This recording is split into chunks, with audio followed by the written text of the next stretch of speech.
Hello guys! For today's vlog, ay pupunta kami ng Dubai Safari.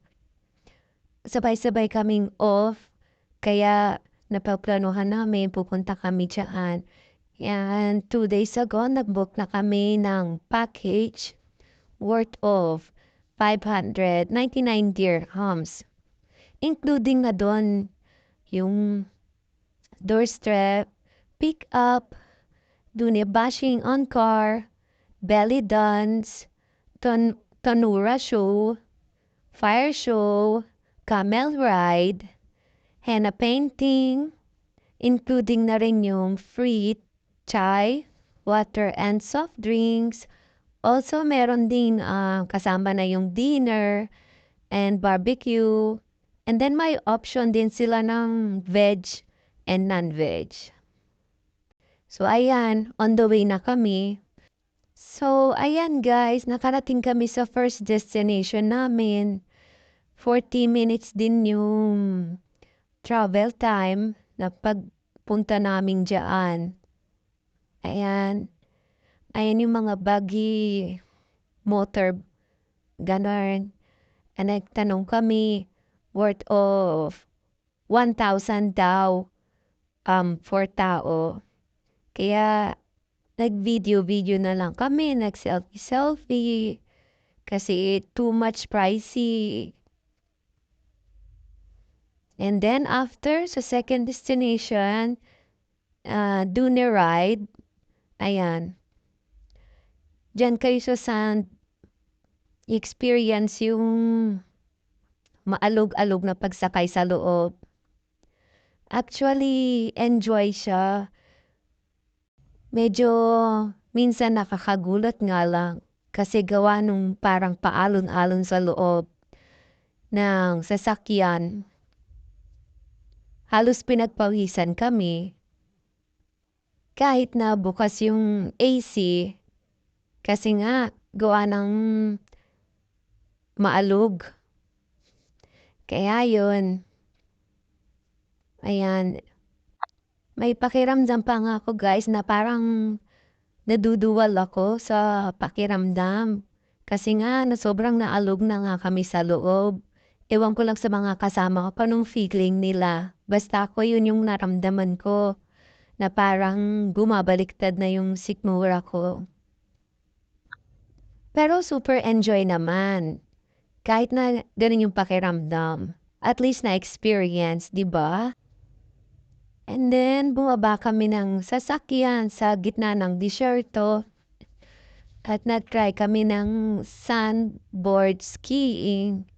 Kailangan lang talaga pa nag-try ka niyan is marunong kang mag-balance. Kasi nakaka-out of balance siya kung hindi ka naman sanay. Kasi, at sobrang dulas ng sand. Ayan guys. Siya naman yung nag-try. Sabi niya upo na lang daw siya. Ayan. O diba? Sabi niya masaya daw. Masarap. Kaya yung next ako, syempre, itatry ko rin siya. Kailangan ma-experience din kung anong feeling. Yan, tinulak niya na ako habang nagsasalita. Okay, ready? Yes, guys, okay siya. And then next, third destination namin is, ayan, dyan yung place kung saan gaganapin yung mga shows. At syempre, kung saan kami magdi-dinner. At ayan, pagbaba namin ng sasakyan, sinalubong kami ng mga tao na yan at agad kaming sinuotan ng turban. Yung pala may bayad, 30 dirhams each daw. At tinawaran na lang namin ng 20 para lahat kami makasuot ng turban. Ayan. Mukhang bagay naman sa amin. So, carry na lang. Bayad na lang kami. Ano pa, 'di ba? Ayan. O ano, mga mukhang Arabo na ba ang datingan? Ayan, medyo nagtuturuan na kung sino muna ang magpapayat sa'min. So, eto na, next, lakad na kami. Lakad na kami papunta sa loob. Ayan yung entrance kung saan gaganapin yung mga shows. Ayan. Okay ba, guys? Ayan yung sa loob. Diyan yung economy at dun naman banda yung VIP. So, tatagpuin namin yung parang namamahala diyaan at sasabihin namin na ang na-book namin is VIP. Ayan, kausap na nila para okay ang lahat. Pag-upo namin. Ayan guys, so dadalhin na kami sa kung saan ang aming lugar, yung puwesto. Yun, sa harap ng stage. Ayan, kokonti pa lang yung tao at sobrang gutom na kami. Hindi pa kami kumakain ng lunch, kundi tubig lang. Anong oras na yan? Dinner. Hindi rin namin nasakyan yung camel ride kasi sobrang late na. At ginabi na kami at kailangan na dumiretso diyaan.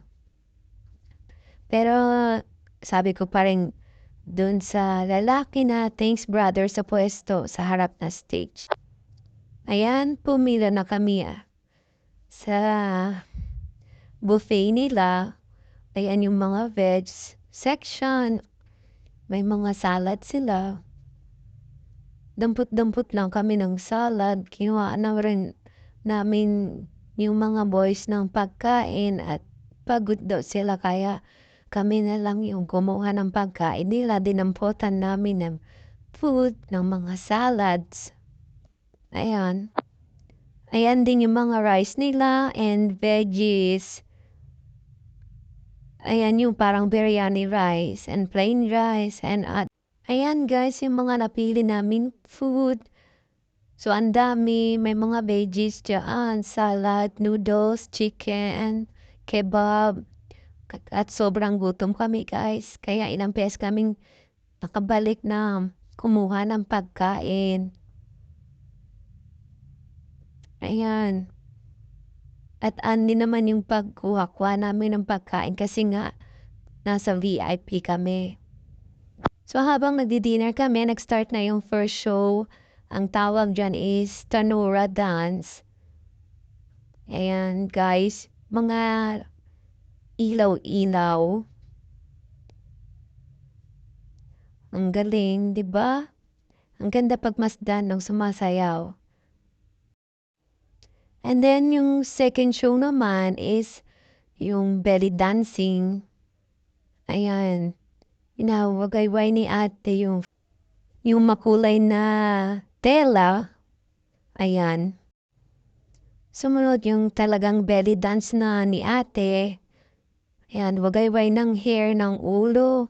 Hindi ko alam kung anong purpose nung ganun niya. Ayan. Diba?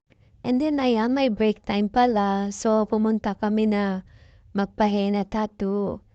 Ayan yung henna tattoo na gumawa sa akin. At ayan yung kinalabasan, hindi pa siya tuyo. And then guys, yung last show namin dyan is yung fire show na tinatawag, 'di ba? Kumbaga, fire dance.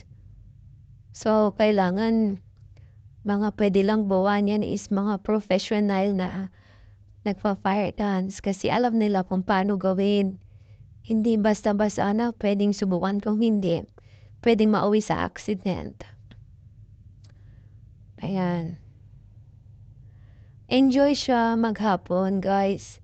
Kahit sobrang pagod at naalog kami dun sa rides na sinakyan namin sa Duni Rides. Sobrang saya kami at worth it naman yung pagpunta namin sa mga shows. Ang masasabi ko lang, ang best time na pagpunta sa Dubai Safari is winter, kailangan malamig para hindi kayo sobrang pagpawisan kasi mahirap na 'pag summer. Sobrang init, guys. Ayan, okay ang panahon at ma-e-enjoy niyo ang weather kahit na pagod kayo. At alam niyo naman kung gaano kainit dito sa UAE, 'di ba? Lalo na 'pag summer. Grabe talaga, 'di ba? Ang init. At ayun, sa labas ay nag-aantay na ang aming driver dahil ihahatid niya na kami pabalik sa aming lugar. At sobrang pagod din kami, guys. At nakatulog kami sa loob ng sasakyan. Ayan, 'di ba? Okay, thanks for watching.